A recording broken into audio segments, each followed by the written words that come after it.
y a un chercheur qui s'appelait MacLean et qui a créé un modèle de fonctionnement du cerveau. C'est loin de représenter exactement ce qui se passe dans le cerveau, qui est un univers à lui tout seul, puisque chaque jour on découvre des choses nouvelles, comme la plasticité cérébrale, comme le fait qu'il y a une neurogénèse, c'est-à-dire des neurones qui se développent, alors qu'on pensait que notre stock de neurones était définitivement clos à 18 ans. Son modèle est intéressant parce que c'est une bonne grille de lecture, bien qu'il soit incomplet, c'est une bonne grille de lecture de nos comportements et de nos façons d'apprendre, de comprendre, d'imaginer, etc., ou d'être attentif.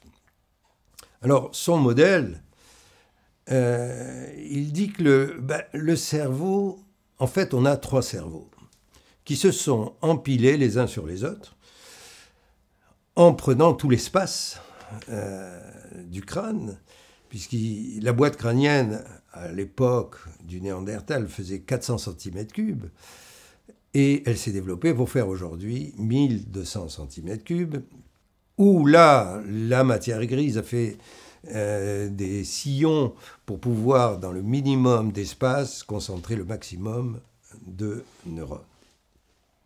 Alors, ces 3 cerveaux qui se sont empilés les uns sur les autres au fil de l'évolution. Il y a d'abord le cerveau reptilien, le plus ancien, qui lui a comme fonction la survie de l'organisme, la défense du territoire. Lui, il n'a pas le langage, on ne peut pas l'éduquer, il est très petit, c'est au niveau du bulbe rachidien et du cervelet. Lui, quand il est stimulé, il peut dégager la violence la plus totale puisqu'il défend le territoire. Mais il va être filtré par les 2 autres cerveaux, le cerveau limbique, qui est le cerveau des mammifères, qui n'a pas le langage et qui, lui, a 2 caractéristiques essentielles, la mémoire et l'affectivité. Alors, ce qui est intéressant, c'est de savoir qu'est-ce qu'il mémorise. Eh bien, le cerveau limbique mémorise toutes les situations vécues par le sujet. Et il va les classer en 2 grandes catégories. Situation vécue qui m'a procuré du plaisir, situation vécue qui m'a procuré de la douleur, de la souffrance. Et donc, les situations qui m'ont procuré du plaisir vont être avec l'étiquette « à reproduire ».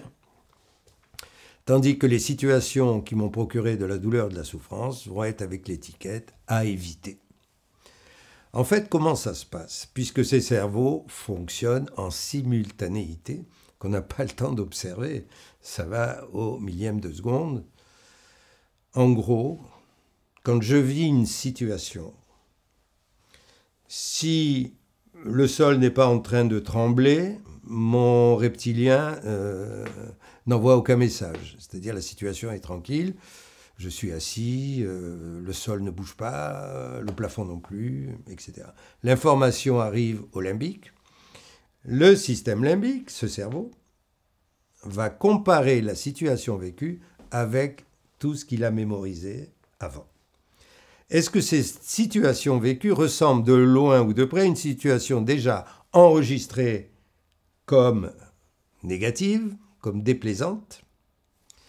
À ce moment-là, il va couper toute information montant au cortex. Et mon cortex, c'est-à-dire mon cerveau intelligent, va être débranché et je vais être en émotionnel.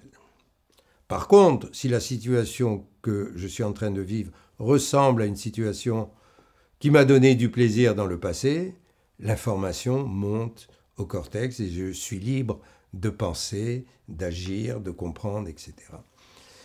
Donc, en fait, le blocage de notre cerveau, c'est là où le fonctionnement coince, c'est quand je suis en train de revivre une situation qui a été déjà mémorisée comme négative. Et là, les exemples vécus par des enfants qui sont en échec scolaire sont extraordinaires. C'est-à-dire que chaque fois que la situation ressemble à une situation enregistrée comme négative, eh bien, il y aura une barre rouge qui vient interrompre la circulation de l'information dans le cerveau. C'est le cas de l'enfant qui va à un contrôle, tout en sachant qu'il va encore avoir une mauvaise note. Voilà. Donc il est très important d'identifier ça, parce que quand on est dans ce cerveau qui est uniquement envahi par l'émotionnel, on ne peut ni comprendre, ni aller chercher des infos dans le passé, ni confronter le présent et ni imaginer le futur pour résoudre un problème ou pour répondre à une interrogation.